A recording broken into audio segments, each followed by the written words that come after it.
What if I told you that the biggest threat to your investment success is you? That the key to getting better returns isn't about finding the next hot stock, but about understanding your relationship with risk. Today, we're breaking down one of the most misunderstood yet crucial aspects of investing: risk and asset allocation. Whether you're just starting your investment journey or managing a sizable portfolio, this video will help you decide. How much risk should you take? What's the right asset mix for you? And how do emotions, lifestyle, and goals all play a role? Grab your notepad or just sit back and let's dive deep. In finance, risk is often defined as the chance of losing money. But that's only part of the story. Risk can also mean the chance of falling short of your goals, the discomfort you feel when markets crash, the potential inability to access your money when you need it.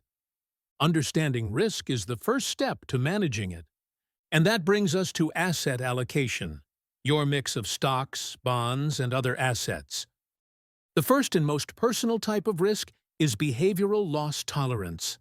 This is all about your emotions. Ask yourself, how do I react when I see my investments go down by 20%? If your instinct is to sell, you're not alone. Many investors make poor decisions by selling low and buying high. This is why a perfect portfolio on paper doesn't matter if you can't stick with it emotionally. Behavioral loss tolerance includes risk preference. Do you like taking risks in general? Financial knowledge. Do you understand markets? Experience. Have you seen real market downturns? Risk perception. Do you see markets as dangerous or full of opportunity? Risk composure. How calm are you when things go wrong? All of these influence your ability to stay the course. Next, let's talk about your capacity to take risk. This is based on your financial situation, not your feelings. Some key questions. Do you need this money next year? Is this your only source of funds? Do you have income to cover your living expenses? Here's a simple rule. If you might need the money soon, avoid risky investments.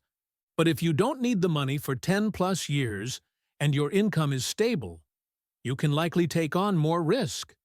Time horizon, liquidity needs, and your other income sources all influence how much risk you can handle.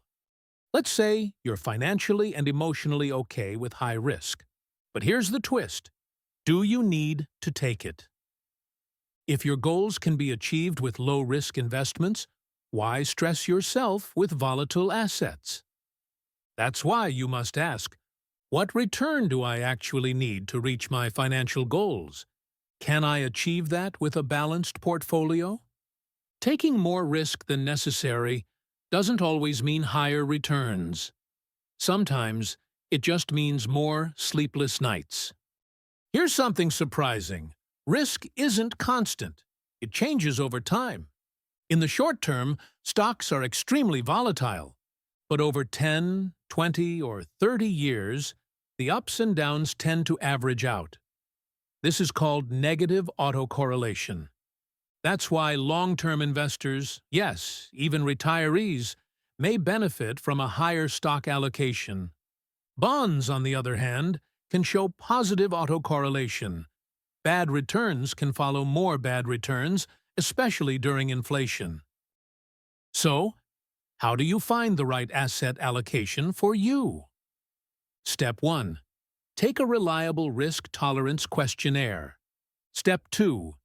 Reflect on your emotional and financial situation. Step 3. Choose a diversified portfolio you can stick with, even in bad times. Example: conservative investor, 40% stocks, 60% bonds. Growth-focused, 80% stocks, 20% bonds. High-risk tolerance, long-time horizon, maybe even 100% stocks. But remember, more risk not equal to better returns. It only works if you stay invested. To wrap up, know your emotions. Understand your financial position. Define your goals clearly. Risk isn't bad. It's a tool. Use it wisely. Smash that like button, hit subscribe. Thank you for watching.